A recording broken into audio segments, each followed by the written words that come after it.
खूब कहा है किसी ने अकेले चलना सीखो, जिंदगी में हमेशा अकेले चलना सीखो।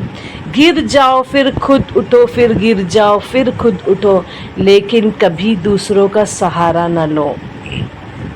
जिंदगी में हमेशा अकेले चलना सीखो, गिर जाओ फिर खुद उठो, फिर गिर जाओ फिर खुद उठो, फिर गिर जाओ तो फिर खुद ही उठना, लेकिन कभी दूसरों का सहारा न लो। जिस दिन अकेला चलना सीख लिया, समझो जिंदगी की हर बात तुम्हारी जीत हुई। और तुमसे मजबूत इंसान इस दुनिया में कोई नहीं। बेशक ये हकीकत है, ये जो एक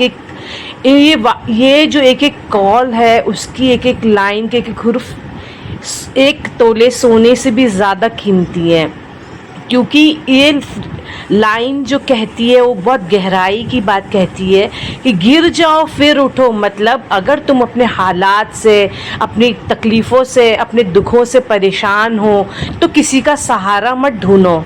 सहारा आप 1 बार लोगे, 2 बार लोगे तो कभी ना कभी वो इंसान आपको ताना कशी ज़रूर करेगा और 1 बार देगा और पूरी आपकी मदद करेगा और 100 बार गाएगा। पर जब भी तुम पे मुसीबत आए तो हाथ फैलाना, नमाज का हथियार अपनाना, तहज्जुद का हथियार अपनाना और अपने रब से 1 नहीं 1000 बार नहीं, 1 बार नहीं 1000 बार मांगना। हर बार तुमको मिलेगा और यकीन रखना तुमको बदले में कभी ताना नहीं मिलेगा। और खुदा देकर कभी एहसान नहीं जतलाता, बल्कि हम पे एहसान करता है, उसका तुम चाहकर भी एहसान नहीं चुका पाओगे। उस रब से जो देकर कभी ताना नहीं मारता, एक आंसू के कतरे का मोहताज, उसके पास उसके खजाने में तो किसी चीज़ की कमी नहीं है, बस उसको एक आंसू से मोहब्बत है। वही आंसू अगर तहज्जुद के साथ मिल के बह जाएगा तो अल्लाह ने चाहा 101% आपके काम बन जाएंगे, और जो भी काम बनेंगे वो बाबरकत वाले बनेंगे और हमेशा अच्छे और हमेशा के लिए बनेंगे। ये दूसरों का सहारा कब तक हाथ थाम कर चलना सीखोगे? खुद ऐसे बन जाओ कि दूसरों को तुम हिम्मत दो, सहारा दो। कब तक मदद लोगे? अपने बच्चों को भी यही सिखलाओ। बच्चे जब तक गिरेंगे नहीं, उन्हें तकलीफ़ कैसे महसूस होगी और आपके बगैर कैसे इस जालिम ज़माने से वो मुकाबला कर पाएंगे। आप सिखाओ उनको, अच्छी और बुराई के बीच का फ़र्क बतलाओ। अगर आपने नहीं बतलाए तो ये दुनिया सिखला देगी, और वो दुनिया जब सिखलाएगी तो वो किसी लायक का नहीं छोड़ेगी। आपकी नस्ल बर्बाद हो जाएगी, ना वो घर की रहेगी ना वो घाट की रहेगी, क्योंकि माँ बाप जो सिखलाते हैं वो दुनिया में ताज पहनवाते हैं, पर जब दुनिया सिखलाती है तो वो पैरों में गिरा के धूल बना के आपकी औलाद को रख देगी। उनकी अच्छी परवरिश करो, हिम्मत रखो, उनका हौसला बढ़ाओ, उनको किसी से कंपेयर मत करो। और एक बात कहूँ, माशरे में हो रहा है उसके खतावार, उसके गुनहगार कहीं ना कहीं हम खुद भी हैं। दुनिया से लड़ने की हुनर उनको दे के जाओ।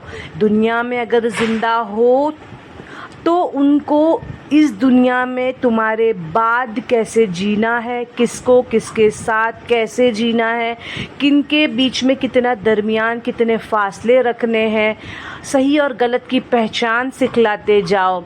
एक छोटी सी कहानी मैं आपको सिखलाती जाती हूँ कि जब मैं अपनी खुद का एक वाक़या आपको बताती हूँ कि जब मैं छोटी थी तो एक बार मैं ट्रेन में ट्रैवल कर रही थी, तो रास्ते में एक गैर मुस्लिमा लेडीज़ मुझे मिली। उन्होंने मुझे बुरखे में देखा, क्योंकि मैं बचपन से बुरखा लेती थी, तो उन्होंने कहा कि आप बुरखा लेती हैं तो आपको घुटन महसूस नहीं होती है क्या? आप हमेशा नकाब में, पैर गर्मी लगती होगी आपको, चेहरा ढका हुआ, कैसे सांस ले पाती हैं आप? मुझे तो देख के उलझन होती है। तो मैंने उनसे एक ही सवाल का उनका एक ही जवाब दिया कि हमारे घर में میں نے اس بات کا انہیں ایک ہی جواب دیا کہ ہمارے مذہب میں جیسے کہ ہماری نارمل لائف میں ہم گہنوں کو کھلا نہیں چھوڑا کرتے، چاہے وہ ہیرا ہو یا موتی۔ آپ جانتے ہیں کہ اگر آپ ہیرے اور موتی کو جب کھلا چھوڑ دیں گے تو لوگوں کی نظر لگ جائے گی، چوری ہو جائیں گے ان کو کوئی۔ اسی طریقے سے ہمارے مذہب میں بیٹی ذات کو اس تجوری میں رکھے جو ہیرے موتی اس سے بھی زیادہ قیمتی سرمایہ، انہیں اس سے بھی زیادہ مطلب اہمیت دی گئی ہے ہمارے مذہب میں۔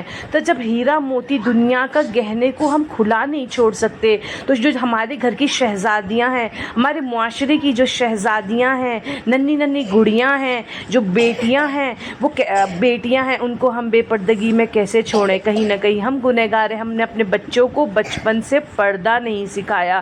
اگر ہم اپنے بچوں کو اچھی تربیت دیتے، پردہ کیا ہے، کب کس عمر میں کیا چیز کی پابندی لگائی جائے اور کس چیز سے کس حد تک فاصلہ رکھا جائے، مطلب لوگوں کے بیچ میں، مطلب کون کس نظر سے دیکھ رہا ہے، آپ کو بچپن سے انہیں تربیت دینی پڑے گی، کیونکہ آج کا ماحول ایسا بن چکا ہے کہ لوگ جو ہے آج کسی پہ بھروسہ ہم کر نہیں سکتے۔ آپ ہزاروں کیس سن رہے ہیں، آئے دن یہاں ہو گیا، آئے دن یہ کیس ہو گیا، آئے دن وہ کیس ہو گیا۔ تو ہمیں ہماری شہزادیوں کو، ہماری گڑیوں کو ہمیں خود ہی بچپن سے تعلیم دینی پڑے گی کہ مطلب جو آپ کے اپوزٹ جینڈر ہیں ان سے آپ کہاں تک، کس حد تک فاصلہ بنائیں، ان سے غیر تعلقات دوستی نہ بنائیں، اور کالجوں میں جانے کے بعد ان سے فاصلے رکھیں۔ مطلب ایک ہی بات کہنا چاہوں گی، ایک ہی بات کہنا چاہتی ہوں،